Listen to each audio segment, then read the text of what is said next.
তো গাইজ আজকে আমি বডিতে মেজারমেন্ট নিয়ে দেখাবো কামিজের জন্য। ওকে ফ্রেন্ড, তো সবার ফার্স্টে নিই না আমি চেস্টের মাপটা নিই। চেস্টে মেজারমেন্ট টেপ এরা দিয়ে মাপ নেব। তো সবার ফার্স্টে কিন্তু আমি লেন্থটা নেব। এখান থেকে এই যে শোল্ডারটা দেখছো, এই যে শোল্ডার এখানে এর মিডল পয়েন্টে আমি ফিতেটা রাখবো। রেখে কিন্তু এই চেস্টের উপর থেকে গিয়ে যে যতটা লেন্থ নেবে সেখানে তাকে কিন্তু আয়নার সামনে দাঁড় করিয়ে রাখবেন।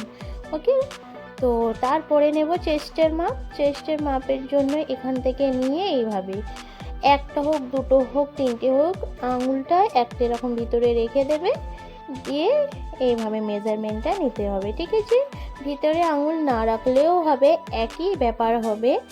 জাস্ট পুরো এরকম ফিটিংস মাপ নেবেন। এবার কতটা লুজ দিতে হবে সেটা আমি নেক্সট ভিডিওতে বলে দেব।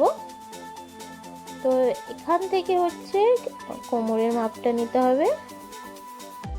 কোমরের মাপটাও তো ফার্স্টে ফিটিংসের মাপ নিতে হবে, তারপরে কতটা লুজ রাখবো সেটা আমি নেক্সট ভিডিওতে বলে দেব। কিন্তু মাপ নিতে হবে, এরকম ফিটিংস মাপ নিয়ে কিন্তু কাটিং করতে হবে। তো এটা হচ্ছে কোমরের মাপ। তারপরে নেব এবার আমি হিপের মাপ। এবার এখান থেকে হিপ নেব, এটা কিন্তু খুবই ইম্পর্টেন্ট। হিপের মাপটা ফিটিংস ঠিকঠাক নিতে হবে। তো আমার লম্বা হলো, চেস্ট হলো, কোমর হলো আর হিপ হলো। তারপর এখান থেকে এই এবার হচ্ছে গলার ডিপ, যে যতটা ডিপ নেবে ততটাই মাপ নেবে।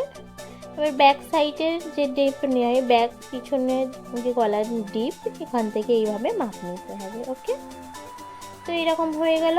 এবারে যে মেজারমেন্টটা আসবে, তো এবারে যে মেজারমেন্টটা নিতে হবে, এটা আবারও কাঁধের উপর থেকে যে যতটা চেরা নেবে, মানে চুড়িদারের যে সাইড কাটাটা থাকে না, কত দূর কাটাটা রাখবে তার মেজারমেন্টটা আপনারা নিয়ে নেবেন। ওকে, যদি 22 থাকে ওটা আপনারা কামিজ কাটিংয়ের সময় 23 করে নেবেন।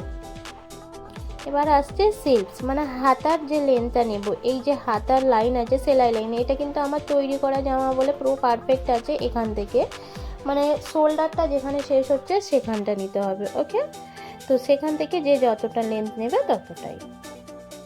তো গাইস, ভিডিওটি ভালো লাগলে অবশ্যই লাইক করবেন, শেয়ার করবেন। কোনো কোয়েশ্চেন থাকলে কমেন্ট বক্সে কমেন্টস করে জানাবেন। ওকে ফ্রেন্ডস, তো ফিরে আসছি নেক্সট ভিডিওতে। বাই।